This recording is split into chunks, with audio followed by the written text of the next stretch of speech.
Welcome to KPL academy. మనం AP economic సర్వేని video series start చేస్తున్నామండి. ఆల్రెడీ ఇండియా ఎకనామిక్ సర్వే, భారత ఆర్థిక సర్వే 2020-21 చాలా చాప్టర్స్ ఎక్స్ప్లెయిన్ చేసాం. అలాగే ఏపీ ఎకనామిక్ సర్వే అనేది చాలా ఇంపార్టెంట్ అండి. ఇది తెలుగులో మేము ఎక్స్ప్లెయిన్ చేయడానికి ట్రై చేస్తున్నాం. ఈ వీడియో సిరీస్ అనేది మీకు చాలా యూజ్ఫుల్ అవుతుంది గ్రూప్ 1, గ్రూప్ 2 ఎగ్జామ్లో చూసుకుంటే. సో మేము తెలుగులో అందించే ఈ వీడియో సిరీస్ని మీరు తప్పక ఫాలో కండి, చాలా యూజ్ఫుల్ ఉంటుంది. మేము చాప్టర్ 2 నుంచి స్టార్ట్ చేస్తున్నామండి. చాప్టర్ 2 చూసుకుంటే ఇందులో ఫస్ట్ మనకు తెలియాల్సిన concepts real GDP and nominal GDP అండి. Real GDP, nominal GDP concepts తెలిస్తే మనం చాప్టర్లో చాలా క్లియర్గా అర్థం చేసుకోవచ్చు. మేము చాప్టర్ ఎక్స్ప్లెనేషన్తో పాటు అందులో వచ్చే కాన్సెప్ట్స్ని కూడా చాలా క్లియర్గా ఎక్స్ప్లెయిన్ చేస్తాం, డీటెయిల్డ్ అనాలిసిస్ ఇస్తాం. సో నెక్స్ట్ వచ్చేసరికి ఇందులో AP state GDP constant prices దగ్గర ఎలా ఉంది, ఏ సెక్టర్లో ఈ సంవత్సరం గ్రోత్ రేట్స్ ఉన్నాయి, ఏ సెక్టర్లో అంటే ఆ సెక్టర్స్ వృద్ధి రేట్ తగ్గిందనేది కూడా మనం క్లియర్గా ఎక్స్ప్లెయిన్ చేయబోతున్నాం. అలాగే ఏపీ నామినల్ జీడిపి 2020-21 గురించి కూడా మనం తెలుసుకుందాం అండి. ఫస్ట్ తీసుకుంటే జీడిపి ఫస్ట్ కాన్సెప్ట్స్ ఏంటంటే ఈ real GDP, nominal GDP, GDP deflator. ఇది చాలా క్లియర్గా అర్థం కావాలండి. జీడిపి డిఫ్లేటర్ అంటే ఏం లేదండి, మనం ప్రజెంట్ బేస్ ఇయర్గా 2011-12 తీసుకుంటున్నాం. జీడిపి 2011-12 బేస్ ఇయర్ అంటే ఆ టైంలో ఉన్న ఒక సపోజ్ 100 ఐటమ్స్ యొక్క కాస్ట్ అనేది, ఫర్ ఎగ్జాంపుల్ 100 ఐటమ్స్ తీసుకుంటే 100 ఐటమ్స్ కాస్ట్ 100 రూపీస్ అనుకుంటే ప్రజెంట్ ఇయర్ 2020-21లో ఆ 100 ఐటమ్స్ యొక్క కాస్ట్ ఎంత ఉంది సపోజ్, ఫర్ ఎగ్జాంపుల్ అంటే ఇన్ఫ్లేషన్ వల్ల పెరుగుతుంది కదా, ఎవ్రీ ఇయర్ రేట్స్ మారుతాయి కదా, 120 రూపీస్ అనుకుంటే జీడిపి డిఫ్లేటర్ ఏమవుతుందంటే అంటే అప్పటి నుంచి పోలిస్తే ఇప్పుడు ఎంత మేరకు పెరిగాయి అనేదే ఇక్కడ కాన్సెప్ట్ అండి. జీడిపి డిఫ్లేటర్ వచ్చేసరికి 120/100 అంటే 6/5 అండి, 1.2 అవుతుంది జీడిపి డిఫ్లేటర్. అది ఇక్కడ మనకి కాన్సెప్ట్ అనేది చాలా క్లియర్గా అర్థం కావడం వల్ల చాలా యూజ్ఫుల్ ఉంటుందండి. నెక్స్ట్ తీసుకుంటే మనం నామినల్ జీడిపి, రియల్ జీడిపి అంటే ఈ జీడిపి డిఫ్లేటర్లోనే మళ్ళీ వీరు ఏం చేస్తారంటే కొంతమంది ఇంటూ 100 చేత కూడా మల్టిప్లై చేస్తారు. సో అది తర్వాత విషయం. కానీ మనకి ఇంకా క్లియర్గా ఇక్కడ ఏం అర్థం కావాలంటే నామినల్ జీడిపిను, రియల్ జీడిపి గురించి కూడా చాలా క్లియర్గా తెలియాలండి. ఎందుకంటే కాన్స్టెంట్ ప్రైసెస్ దగ్గర మెజర్ చేసేది రియల్ జీడిపి, అదే కరెంట్ ప్రైసెస్ దగ్గర అంటే ప్రస్తుత ధరల కాడ మెజర్ చేసేది నామినల్ జీడిపి. ఇది కంపల్సరీ గుర్తుండాలి మనకి. రియల్ జీడిపి అంటే కాన్స్టెంట్ స్థిర ధరల దగ్గర మెజర్ చేయాలండి రియల్ జీడిపికి వచ్చేసరికి.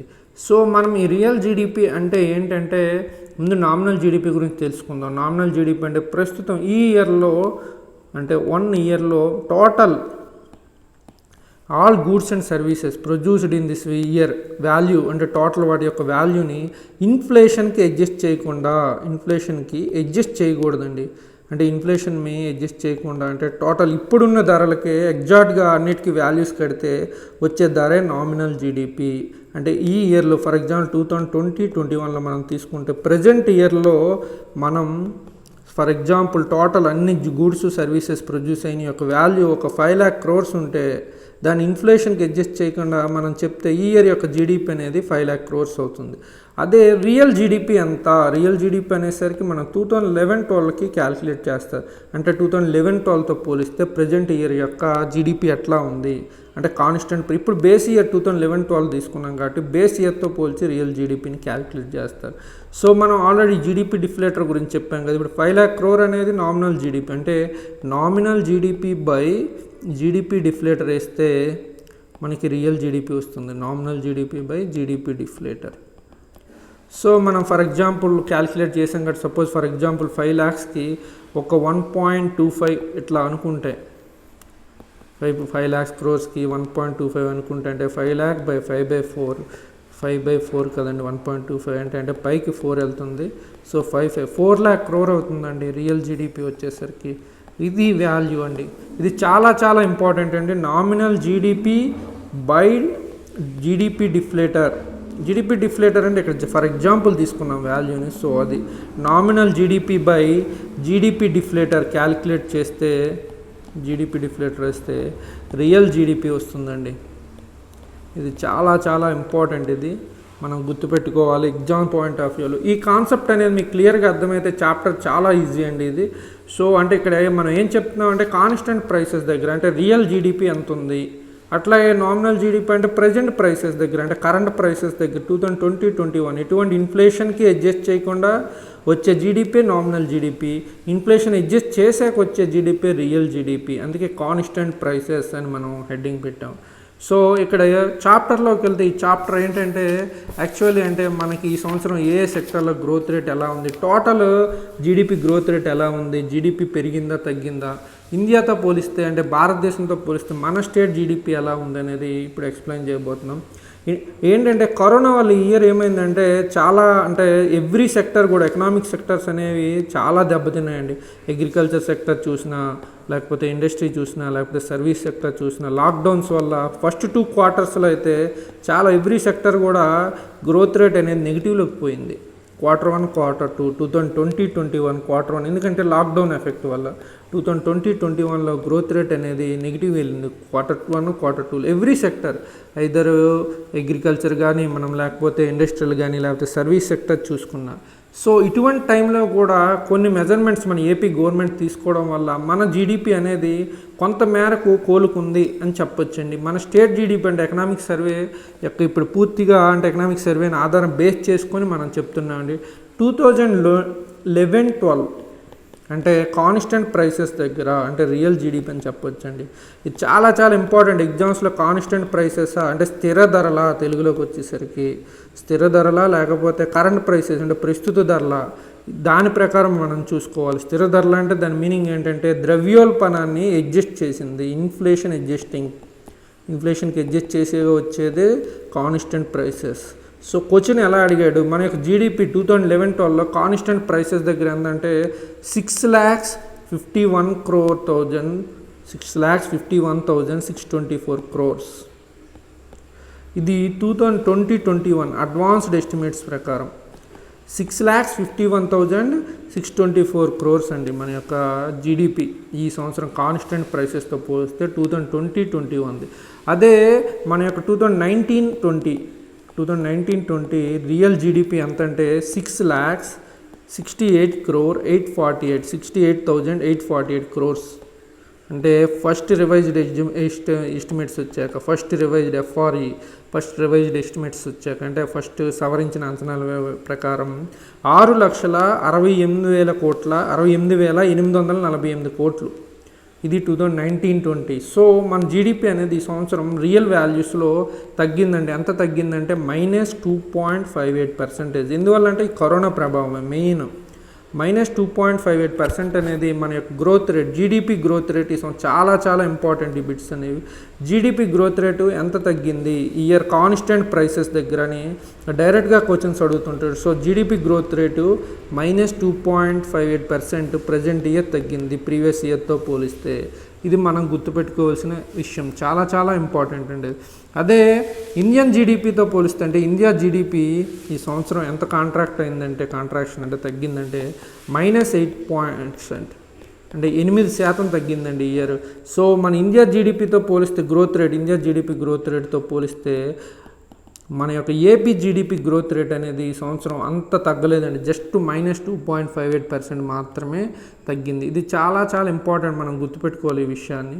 సో ఇందులో కూడా మనం ఇక్కడ ఇంకా గుర్తుపెట్టుకోవాల్సింది ఏంటంటే 2011-12 కాన్స్టెంట్ ప్రైసెస్ దగ్గర ఏ సెక్టర్లో గ్రోత్ రేట్ ఎలా ఉంది, అగ్రికల్చర్ అండ్ ఆలిడ్ సెక్టర్స్ చూస్తే గ్రోత్ రేట్ అనేది మనం కంపల్సరీ గుర్తుపెట్టుకోవాలి. 4.16 పాజిటివ్ ఉందండి, 4%, 4.16. అదే ఇండస్ట్రీ సెక్టర్ చూస్తే -3.26 నెగిటివ్లో ఉంది. సర్వీస్ సెక్టర్ చూసిన గ్రోత్ రేట్ అనేది -6.71. సో ఇది చాలా చాలా ఇంపార్టెంట్, గుర్తుపెట్టుకోవాలి. Total overall GDP growth rate చూస్తే -2.58% అంటే నెగిటివ్లో ఉంది. ఇది కంపల్సరీ మనం గుర్తుపెట్టుకోవాలి. అగ్రికల్చర్ అండ్ ఆలిడ్ సెక్టర్ ఒక్కటి మాత్రం పాజిటివ్ 2020-21. కరెంట్ ప్రైసెస్ అంటే కాన్స్టెంట్ ప్రైసెస్ దగ్గర అగ్రికల్చర్ అండ్ ఆలిడ్ అనేది 4.16% పాజిటివ్లో ఉంది growth rate. GSDP gross sector domestic product అనేది +4.6, గ్రోత్ రేట్ అనేది +4.16% ఉంది. ఇది ఒక్కటే పాజిటివ్ ఉంది. రిమైనింగ్ 2 సెక్టార్స్ మనం ఇండస్ట్రీ చూసినా లేకపోతే ఇండస్ట్రీ సెక్టర్ చూసినా, సర్వీస్ సెక్టర్ చూసినా, ఈ 2 సెక్టర్లో మాత్రం గ్రోత్ రేట్ అనేది పడిపోయిందండి. ఎంతవరకు అంటే కాన్స్టెంట్ ప్రైసెస్లో చూస్తే -3.26% పడిపోతే ఇండస్ట్రీ సెక్టర్, సర్వీస్ సెక్టర్ ఇంకా ఎక్కువ పడ్డది -6.71. ఓవరాల్గా ఇది కంపల్సరీ గుర్తుండాలి, డ్యామ్ షూర్ క్వశ్చన్స్ వస్తాయి. ఇట్లాంటి కాన్స్టెంట్ ప్రైసెస్ దగ్గర మన జిఎస్డిపి అంటే జీడిపి స్టేట్ది కాబట్టి జిఎస్డిపి అంటున్నాం, -2.58% తగ్గింది. ఇది కంపల్సరీ మనం గుర్తుపెట్టుకోవాలి. ప్రీవియస్ ఇయర్స్ కూడా కొన్నిసార్లు అడుగుతుంటాడు, అవి కూడా మనం గుర్తుపెట్టుకోవడం మంచిది. ఓవరాల్గా చూస్తే ప్రీవియస్ ఇయర్ లాస్ట్ ఇయర్ యొక్క జీడిపి గ్రోత్ రేటు 7.23% అండి మంది, కానీ ఇయర్ మాత్రం -2.58. అది కంపల్సరీగా మనం గుర్తుపెట్టుకోవాలి. ఇందులో మరలా మనం చూస్తే agriculture sector, industry sector, next service sector, GSTP ఇవి కూడా మనకి చాలా క్లియర్గా ఇచ్చాడండి. ఇది ఈ అగ్రికల్చర్ సెక్టర్ ఏ సెక్టర్లో చార్ట్స్ ఇచ్చాడు. చార్ట్ వైజ్ ఇక్కడ చూస్తే మనం అంటే ఎంత మేరకు 1,00,000 కోట్లలోకి ఇది అగ్రికల్చర్ సెక్టర్, అగ్రికల్చర్ అండ్ ఆలిడ్ చూస్తే 1.92 lakh crores అండి కాన్స్టెంట్ ప్రైసెస్ దగ్గర. 2011 వాల్యూ, దీని యొక్క జిఎస్డిపి వాల్యూ అగ్రికల్చర్ అండ్ ఆలిడ్. అదే ఇండస్ట్రీ సెక్టర్ చూస్తే 1.57. అదే మనం సర్వీస్ సెక్టర్ చూస్తే 2.42. టోటల్గా ఓవరాల్గా జిఎస్డిపి 2020-21 చూస్తే 6,51,624 crores. ఇది చాలా చాలా ఇంపార్టెంట్. ఇక్కడ అదే ఇచ్చాడు 6,51,624 crores. ఇది చాలా చాలా ఇంపార్టెంట్. మన ఏపీ జిఎస్డిపి 2020-21 కాన్స్టెంట్ ప్రైసెస్ దగ్గర అంటే ఏపీ యొక్క జీడిపి విలువ 6,51,624 కోట్లు 2020-21 అడ్వాన్స్డ్ ఎస్టిమేట్స్ ప్రకారం మన యొక్క జిఎస్డిపి వాల్యూ ఇది. నెక్స్ట్ మనం ఇందులో చూస్తే అగ్రికల్చర్ సెక్టర్ ఎలా ఉంది, ఇండస్ట్రీ సెక్టర్లో గ్రోత్ రేట్ ఎలా ఉంది, అగ్రికల్చర్ లాంటి ఇండివిజువల్ ఒక్కో సెక్టర్ అగ్రికల్చర్, ఫిషింగ్, లేకపోతే హార్టికల్చర్, నెక్స్ట్ వచ్చేసరికి లైవ్ స్టాక్, ఫిషింగ్, టోటల్ ఓవరాల్గా ఏ సెక్టర్లు ఏ విధంగా ఉన్నాయని కూడా చాలా చాలా ఇంపార్టెంట్ అండి. ఇది మనకి అగ్రికల్చర్లో చూసుకుంటే మనం అగ్రికల్చర్ యొక్క టోటల్ జీవీఏ చూసుకుంటే అగ్రికల్చర్ది 2020-21 అందులో ఇండివిజువల్గా మనం చూసుకుంటే ఓవరాల్గా అయితే మనం ఆల్రెడీ చెప్పాం కదా అగ్రికల్చర్ సెక్టర్ యొక్క గ్రోత్ రేటు +4.16 అంతేనా, +4. అగ్రికల్చర్ సెక్టర్ యొక్క జిఎస్డిపి ఈ సంవత్సరం గ్రోత్ రేట్ కంపల్సరీ అడుగుతుంటాడండి. Overall agriculture and allied sector యొక్క గ్రోత్ రేట్ అనేది +4.1 జిఎస్డిపి గ్రోత్ రేట్ 2020-21. కానీ ఇండివిజువల్గా ఏ సెక్టర్ అగ్రికల్చర్లో సబ్ సెక్టర్స్ ఉన్నాయి కదండి, అంటే వ్యవసాయం ఉంది, హార్టికల్చర్ ఉంది, లైవ్ స్టాక్ అంటే పశుపోషణ, ఫారెస్ట్రీ, ఫిషింగ్, ఈ 5 రంగాలు ఏమేమి ఎలా ఉన్నాయని చూస్తే మనం అగ్రికల్చర్ సెక్టర్ చూస్తే ఓన్లీ అగ్రికల్చర్ అంటే వ్యవసాయమే చూస్తే 2020-21లో 4.32% నెగిటివ్ అండి. 4 కాంట్రాక్షన్ అయింది. That means agriculture sector contraction అయింది. మనం చార్ట్లో చూసినా క్లియర్గా కనబడుతుంది. 32,789 కోట్ల నుంచి 31,372 కోట్లకి వ్యవసాయ రంగం పడిపోయింది. సో వ్యవసాయ రంగం యొక్క టోటల్ ఓవరాల్ గ్రోత్ రేట్ అనేది -4.32%కి పడిపోయింది. రిమైనింగ్ సెక్టార్స్ చూద్దాం. అంటే 4.3% డౌన్ అయిపోయింది. రిమైనింగ్ సెక్టార్స్ అంటే హార్టికల్చర్ సెక్టర్ అగ్రికల్చర్ సెక్టర్ కన్నా మనం ఇక్కడ చూస్తే గ్రాస్ జిఎస్డిపి వాల్యూ చాలా ఎక్కువ ఉంది. అంటే మనకు వ్యవసాయం కన్నా హార్టికల్చరే చాలా ఇంపార్టెంట్, అంటే విలువను చేకూరుస్తుంది అనేది మనం ఇక్కడ గుర్తుపెట్టుకోవాలి. హార్టికల్చర్కి వచ్చేసరికి ప్రజెంట్ ఇయర్ అడ్వాన్స్డ్ ఎస్టిమేట్స్ ప్రకారం 49,189 crores హార్టికల్చర్ సెక్టార్. హార్టికల్చర్ చూస్తే మనం 2020-21లో 49,181 crores అనేది 2020-21. దీని యొక్క గ్రోత్ రేట్ చూస్తే ప్రీవియస్ ఇయర్తో పోలిస్తే ప్రీవియస్ ఇయర్లో ఇది 44,649 crores అయితే ప్రజెంట్ ఇయర్ ఇది 49,189 crores అండి. దీని టోటల్ జీవీఏ గ్రోత్ రేట్ చూస్తే మనం గ్రాస్ వాల్యూ యాడెడ్ 2020-21లో 10.17% ఉందండి. 2020-21లో 10.17% జీవీఏ యొక్క గ్రోత్ రేటు 2020-21. ఇది మనం కంపల్సరీ గుర్తుపెట్టుకోవాలి. అగ్రికల్చర్ చూస్తే -4.32% ఉంది. అదే హార్టికల్చర్ చూస్తే 10.17% పాజిటివ్ గ్రోత్ రేట్ ఉంది. హార్టికల్చర్ది 10.17 పాజిటివ్ గ్రోత్ రేట్ అండి. ఇది చాలా చాలా ఇంపార్టెంట్, ఇట్లాంటివి మనం గుర్తుపెట్టుకోవాలి కంపల్సరీగా. నెక్స్ట్ వచ్చేసరికి హార్టికల్చర్లో ఇంపార్టెంట్ మన స్టేట్లోకి వచ్చేసరికి banana, chillies, next mangoes, tomato, ఈ 4 చాలా కీ రోల్ పోషిస్తున్నాయండి. Banana, chillies, mangoes, tomato. Next వచ్చేసరికి దీంట్లో లైవ్ స్టాక్ అండి. Livestocks third one. మనం గ్రాఫ్లో చూస్తే లైవ్ స్టాక్ సెక్టర్ దాని యొక్క గ్రోత్ రేట్ ఎలా ఉంది. లైవ్ స్టాక్ అనేది చూస్తే అన్నిటికీ మొత్తం 5 వ్యవసాయ రంగంలో అత్యధిక జిఎస్డిపిని అందించేది లైవ్ స్టాక్ సెక్టరే. ఇక్కడ చూస్తే 55,517 కోట్ల రూపాయలండి. వ్యవసాయ రంగంలో అత్యధిక జిఎస్డిపిని అందించేది లైవ్ స్టాక్ సెక్టరే. ఇది మనం కంపల్సరీ గుర్తుపెట్టుకోవాలి, చాలా చాలా ఇంపార్టెంట్ ఇది. సో వ్యవసాయ రంగంలో వచ్చేది. సో దీని యొక్క గ్రోత్ రేట్ ఈ సంవత్సరం ఎలా ఉంది అంటే మనం లైవ్ స్టాక్ సెక్టర్ది 3.76% అండి జిఎస్డిపి. అంటే గ్రోత్ రేట్ వాల్యూ లేదా జీవీఏ వాల్యూ అని కూడా అంటారు. గ్రాస్ వాల్యూ యాడెడ్ అనేది చిన్న చిన్న మార్పులు, పెద్ద వేరియేషన్ ఉండదు. సో ఈ జీవీఏ లేదా జిఎస్డిపి ఇది ఈ సంవత్సరం దీని యొక్క పాజిటివ్ గ్రోత్ రేట్ అండి 2020-21 +3.16. ఈ విషయాన్ని మనం కంపల్సరీ గుర్తుపెట్టుకోవాలి. నెక్స్ట్ వచ్చేసరికి ఇందులో ఫిషింగ్ అండ్ ఆక్వాకల్చర్ కూడా. ఫిషింగ్ అండ్ ఆక్వాకల్చర్ చూస్తే మీరు 51,148 కోట్ల నుంచి 53,677 కోట్లు. ఇది సెకండ్ ప్లేస్ అండి. అసలు 4th ప్లేస్లో ఉంది వ్యవసాయం అంటే. వ్యవసాయం అండ్ అనుబంధ రంగాల్లో అత్యధిక జిఎస్డిపి లేదా జీవీఏ వాల్యూని అందించేది ఫస్ట్ తీసుకుంటే లైవ్ స్టాక్ సెక్టర్, సెకండ్ తీసుకుంటే ఫిషింగ్, థర్డ్ తీసుకుంటే హార్టికల్చర్, 4th వన్ అగ్రికల్చర్ అండి. ఈ విషయాన్ని మనం కంపల్సరీ గుర్తుపెట్టుకోవాలి.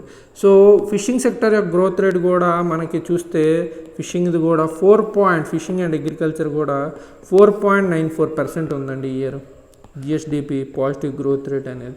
ఇది మనం కంపల్సరీ గుర్తుపెట్టుకోవాలి. సో ఇందులోకి వచ్చేసరికి ఒక అగ్రికల్చరే ఈ సంవత్సరం యొక్క జిఎస్డిపి కాంట్రాక్షన్కి వెళ్ళింది. ఎంత అంటే 4.32%కి. అత్యధిక జీవీఏ లేదా జిఎస్డిపిని అందించేది లైవ్ స్టాక్ సెక్టార్. అత్యధిక గ్రోత్ రేట్ ఈ సంవత్సరం వ్యవసాయ రంగంలో అత్యధిక గ్రోత్ రేట్ ఉన్న సబ్ సెక్టార్ ఏది అని కూడా అడుగుతుంటాడు.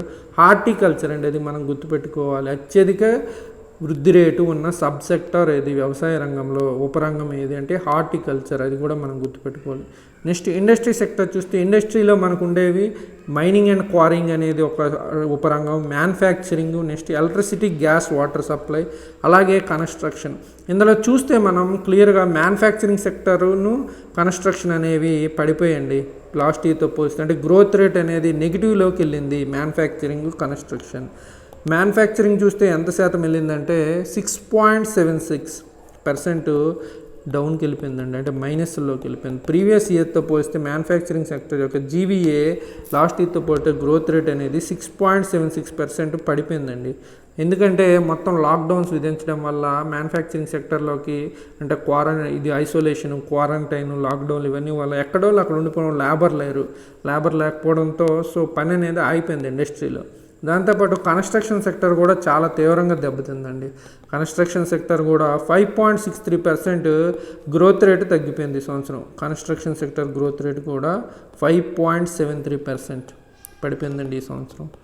సో ఈ విషయాన్ని మనం గుర్తుపెట్టుకోవాలి, చాలా చాలా ఇంపార్టెంట్. మ్యానుఫ్యాక్చరింగ్, కన్స్ట్రక్షన్ ఈ రెండింటి యొక్క గ్రోత్ రేట్ కూడా ఈ సంవత్సరం పడిపోయింది. ఓవరాల్గా ఇండస్ట్రీ సెక్టర్ యొక్క గ్రోత్ రేట్ ఎలా ఉంది అంటే -3.36% గ్రోత్ రేట్ అనేది తగ్గిపోయింది ఈ సంవత్సరం. మనం ఆల్రెడీ ఆ విషయాన్ని చూసాం చార్ట్లో. ఇండస్ట్రీ సెక్టర్ యొక్క గ్రోత్ రేటు ఎలా ఉంది అనే విషయాన్ని మనం ఆల్రెడీ -3.26 నెగిటివ్లో ఉంది ఇండస్ట్రీ సెక్టర్ది గ్రోత్ రేట్ అనేది. నెక్స్ట్ సర్వీస్ సెక్టర్ అండి. సర్వీస్ సెక్టర్ కూడా డౌన్లోకి ఉంది ఈ సంవత్సరం. సర్వీస్ సెక్టర్లో మనం ఉపరంగాలు చూసుకుంటే trade, hotel and restaurants, transport, storage, Supra regional అంటే ఇదేం లేదు, రైల్వేస్, కమ్యూనికేషన్, బ్యాంకింగ్ ఇవన్నీ కూడా, real estate, ownership, public administration, other services. So service sector కూడా ఈ సంవత్సరం 2020-21 సర్వీస్ సెక్టర్ యొక్క గ్రోత్ రేట్ ప్రీవియస్ ఇయర్తో పోలిస్తే -6.17% పడిపోయిందండి. -6.17% అనేది పడిపోయింది. దీనిలో బాగా ఏంటంటే ఈ real estate and ownership down అయింది బాగాను.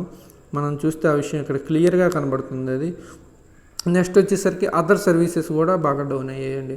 సో ఇక్కడ మనం కంపల్సరీ గుర్తుపెట్టుకోవాల్సిన కొన్ని విషయాలు ఎకనామిక్ సర్వే నుంచి ఏంటంటే పరిశ్రమల రంగంలో అంటే ఇండస్ట్రీ సెక్టర్లో అత్యధిక జీవీఏ వాల్యూని అందించేది ఉపరంగం అంటే మ్యానుఫ్యాక్చరింగ్. మనం ఆర్డర్ కూడా గుర్తుపెట్టుకోవాలి. ఫస్ట్ ఇది మ్యానుఫ్యాక్చరింగ్, సెకండ్ వచ్చేసరికి కన్స్ట్రక్షన్ సెకండ్ ప్లేస్ అండి జీవీఏ వాల్యూ అండి. అలాగే ఈ సంవత్సరం ప్రజెంట్ ఇయర్లో జీవీఏ వాల్యూ పడిపోయినవి అంటే గ్రోత్ రేట్ పడిపోయినవి ఏంటంటే మ్యానుఫ్యాక్చరింగ్ అండ్ కన్స్ట్రక్షన్. వ్యవసాయంలో మనం అసలు కన్ఫ్యూజ్ అవ్వకూడదు. వ్యవసాయ రంగంలో అత్యధిక జీవీఏ అందించేది లైవ్ స్టాక్, అగ్రికల్చర్ అని మాత్రం మీరు అనుకోవద్దు. వ్యవసాయం అనేది థర్డ్ ప్లేస్లో ఉంది ఉపరంగంలో. ఆ విషయాన్ని మీరు గుర్తుపెట్టుకోవాలి. ఇది టోటల్గా జీవీఏ జిఎస్డిపి కాన్స్టెంట్ ప్రైసెస్ దగ్గర. సో నెక్స్ట్ కరెంట్ ప్రైసెస్ దగ్గర జీవీఏ ఎట్లా ఉంది, ఇది కూడా మనకి చాలా ఇంపార్టెంట్ అండి. కరెంట్ ప్రైసెస్ దగ్గర జీవీఏ ఎలా ఉంది అనేది. సో నామినల్ జీడిపి అనేది కరెంట్ ప్రైసెస్ దగ్గర ఇక్కడ మనం చూస్తే చాలా క్లియర్గానే ఉంది. ఇక్కడ అగ్రికల్చర్ అండ్ ఆలిడ్ సెక్టర్ది 8.80% పెరిగింది. అలాగే ఇండస్ట్రీ -2.34, నెక్స్ట్ సర్వీసెస్ సెక్టర్ -0.31. ఓవరాల్గా మనం గుర్తుపెట్టుకోవాలి కరెంట్ ప్రైసెస్ అనేది చాలా చాలా ఇంపార్టెంట్. 1.58% పెరిగిందండి ఈ సంవత్సరం జిఎస్డిపి అనేది. కరెంట్ ప్రైసెస్ దగ్గర క్యాలిక్యులేట్ చేస్తే 2020-21 1.58% పెరిగింది, అంటే పాజిటివ్లో ఉంది. ఈ విషయాన్ని మనం మర్చిపోకూడదు, చాలా చాలా ఇంపార్టెంట్. యాక్చువల్గా కాన్స్టెంట్ ప్రైసెస్ దగ్గర అయితే డౌన్ అయింది. కాన్స్టెంట్ ప్రైసెస్ దగ్గర, కరెంట్ ప్రైసెస్ దగ్గర అయితే మాత్రం 1.58% పాజిటివ్కి వచ్చింది. అదే కాన్స్టెంట్ ప్రైసెస్ అయితే -2.58% డౌన్లోకి వెళ్ళింది. ఈ విషయాన్ని మనం చాలా ఇంపార్టెంట్ గుర్తుపెట్టుకోవాలి. ఎందుకు అంటే కరెంట్ ప్రైసెస్ దగ్గర రేట్లు పెరిగిందంటే మనం ఇక్కడ అంటే మరీ కాన్స్టెంట్ ప్రైసెస్ దగ్గర జీడిపి గ్రోత్ రేట్ తగ్గింది కదా, కరెంట్ ప్రైసెస్ దగ్గర మీకు ఎందుకు పెరిగిందని ఒక డౌట్ రావచ్చు. దీనికి కారణం ఏంటంటే ఇన్ఫ్లేషన్ అండి. ఇన్ఫ్లేషన్ లాస్ట్ ఇయర్తో పోలిస్తే ఈ సంవత్సరం బాగా పెరిగిపోయింది అనుకోండి, ఇన్ఫ్లేషన్ పెరిగి ఉంటుంది. ఇన్ఫ్లేషన్ పెరగడం వల్ల ఆటోమేటిక్గా వాల్యూస్ అంటే ఈవెన్ ప్రొడక్షన్ అనేది తగ్గినా సరే, లేకపోతే ప్రొడక్షన్ అనేది సేమ్ ఉన్న లాస్ట్ ఇయర్తో పోలిస్తే రేట్లు పెరగడం వల్ల ఆటోమేటిక్గా జిఎస్డిపి వాల్యూ అనేది పెరిగిపోయింది. ఇది కాన్సెప్ట్ అండి ఇక్కడ మనం గుర్తుపెట్టుకోవాలి. అంటే ఇది జస్ట్ ప్రొడక్షన్ వల్ల తగ్గిందా, రేట్ల వల్ల తగ్గిందా అంటే మనకు తెలియడానికి రేట్ల వల్ల పెరిగింది, అంటే రేట్ల వల్ల జిఎస్డిపి వాల్యూ పెరిగింది అంటే ప్రొడ్యూస్ అయిన వస్తువుల యొక్క రేట్లు పెంచడం వల్ల, అంటే దట్ మీన్స్ ఇన్ఫ్లేషన్ పెరగడం వల్ల జిఎస్డిపి వాల్యూ పెరిగిందని ఎలా తెలుస్తుందంటే కరెంట్ ప్రైసెస్లో జిఎస్డిపి పాజిటివ్లో ఉండి అదే టైంలో రియల్ జీడిపి నెగిటివ్లో ఉంటే దాని మీనింగ్ ఏంటంటే రేట్లు పెరగడం వల్ల పెరిగింది కానీ ప్రొడక్షన్ పెంచడం వల్ల కాదు అనే కాన్సెప్ట్ మనకు క్లియర్గా అర్థమవుతుంది. సో ఇక్కడ మనం గుర్తుపెట్టుకోవాల్సింది ఎగ్జామ్ పాయింట్ ఆఫ్ వ్యూలో ఏంటంటే ప్రజెంట్ కరెంట్ ప్రైసెస్ దగ్గర జిఎస్డిపి వాల్యూ ఎలా ఉంది, ఇది 1.58% పాజిటివ్లో ఉంది. ఈ విషయాన్ని మనం గుర్తుపెట్టుకోవాలి. ఇంకా క్లియర్గా చూస్తే broad sector wise GVA contribution at current prices. GVA అంటే గ్రాస్ వాల్యూ యాడెడ్, ఇది నథింగ్ బట్ జిఎస్డిపి చిన్న మైనర్ అడ్జస్ట్మెంట్స్ అంతే. GVA contribution at current prices 2020-21. Agriculture sector చూస్తే 37% అండి. ఇండస్ట్రీ చూసుకుంటే ఇది కరెంట్ ప్రైసెస్ దగ్గర 22%, అదే సర్వీసెస్ 41%. ఇది గుర్తుపెట్టుకోవాలి మనం కంపల్సరీగా. ఏ రంగం జీవీఏకి ఎంత కాంట్రిబ్యూట్ చేస్తుంది అనేది, ఇది కూడా చాలా important. Next sector wise contribution at GVA at current prices, ఇది కూడా మనం చాలా ఇంపార్టెంట్. మనం ఆల్రెడీ చూసాం.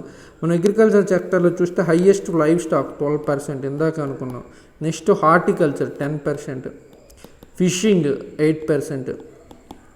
ఈ విషయాలు మనం కంపల్సరీగా అంటే గుర్తుపెట్టుకోవాలండి, ఇది చాలా చాలా ఇంపార్టెంట్ ఇది. నెక్స్ట్ వచ్చేసరికి మ్యానుఫ్యాక్చరింగ్ సెక్టర్లో హైయెస్ట్ వచ్చేసరికి మ్యానుఫ్యాక్చరింగ్ 9%. ఇట్లా ప్రతిదీ కూడా అంటే ఈ గ్రాఫ్ అనేది మనకు కంపల్సరీ గుర్తుండాలండి. ఇది ఏ రంగం ఎంతవరకు జీవీఏ కాంట్రిబ్యూట్ చేస్తుంది, ఇది చాలా చాలా ఇంపార్టెంట్ ఇది. సో సర్వీస్ సెక్టర్లో వచ్చేసరికి హైయెస్ట్ వచ్చేసరికి అదర్ సర్వీసెస్ అండి 10%. Next real estate 9%. అదే మ్యానుఫ్యాక్చరింగ్ సెక్టర్లో హైయెస్ట్ 9%, ఇండస్ట్రీ సెక్టర్లో హైయెస్ట్ మ్యానుఫ్యాక్చరింగ్ 9%, కన్స్ట్రక్షన్ 7% టోటల్ జీవీఏలో. అదే దీంట్లోకి వస్తే అంటే వ్యవసాయ రంగానికి వచ్చేసరికి హైయెస్ట్ అనేది livestock sector 12%. Next horticulture ఉందండి 10%తో. మనం ఇంకా ఇందులో అంటే కంపారిజన్ ఏపీదిను ఆల్ ఇండియాది కరెంటు కాన్స్టెంట్ ప్రైసెస్ దగ్గర టోటల్ కంపారిజన్ చూస్తే మనకి ఇంకా క్లియర్గా అర్థమవుతుంది. ఫస్ట్ ఇటువైపు ఆంధ్రప్రదేశ్ ఇచ్చాడు, ఇటు ఇండియా ఇచ్చాడండి. ఆంధ్రప్రదేశ్ చూస్తే జిఎస్డిపి కరెంట్ ప్రైసెస్ దగ్గర ఎలా ఉంది, 1.58% పాజిటివ్లో ఉంది. అదే ఇండియా చూస్తే -3.8% అనేది డౌన్లో ఉంది. అలా కాకుండా కాన్స్టెంట్ ప్రైసెస్ దగ్గర ఇది కంపల్సరీ ఎగ్జామ్లో క్వశ్చన్ జిఎస్డిపి కాన్స్టెంట్ ఇచ్చాడా కరెంట్ ప్రైసెస్ ఇచ్చాడా అనేది మాత్రం మీరు గుర్తుపెట్టుకోవాలి. కాన్స్టెంట్ ప్రైసెస్ దగ్గర అయితే గ్రోత్ వాల్యూ -2.58% తగ్గిపోయింది. అదే 2000 మన ఇండియా చూస్తే చాలా ఎక్కువ తగ్గిపోయింది. 8% గ్రోత్ రేట్ డౌన్ అయిపోయిందండి. 8% జిఎస్డిపి పడిపోయింది. అంటే ఒక రకంగా చూస్తే భారతదేశ ఆర్థిక వ్యవస్థ పోలిస్తే ఏపీ యొక్క ఆర్థిక వ్యవస్థ అంత మేర దెబ్బతినలేదు. జిఎస్డిపి అంతగా పడిపోలేదు కాబట్టి అంత మేర దెబ్బతిన వ్యవసాయ రంగం చాలా వరకు ఆదుకుంది అని మనం చెప్పొచ్చండి. వ్యవసాయ రంగం అనేది చాలా వరకు ఆదుకుంది మనం అని క్లియర్గా చెప్పొచ్చు. ఆ విషయాన్ని ఇక్కడ అర్థమవుతుంది. సో వ్యవసాయ రంగం పైన చాలా స్పెషల్ ఫోకస్ చేయాలండి. వ్యవసాయ రంగం అనేది చాలా చాలా ఇంపార్టెంట్ అది. సో దీనిపైన మనం స్పెషల్గా కూడా ఫోకస్ చేయాల్సిన అవసరం. నెక్స్ట్ క్వశ్చన్స్ ఎలా వస్తాయంటే ఆల్రెడీ చెప్పే కదా ఏ సెక్టర్లో ఎంత మేర కాంట్రిబ్యూట్ చేస్తున్నాయి. అగ్రికల్చర్ సెక్టర్లో హైయెస్ట్ వచ్చేసరికి లైవ్ స్టాక్ సెక్టర్ అండి. ఇట్లా ప్రతిదీ కూడా మనం చాలా క్లియర్గా నేర్చుకోవడం వల్ల యూజ్ఫుల్ ఉంటుంది. Thank you for watching.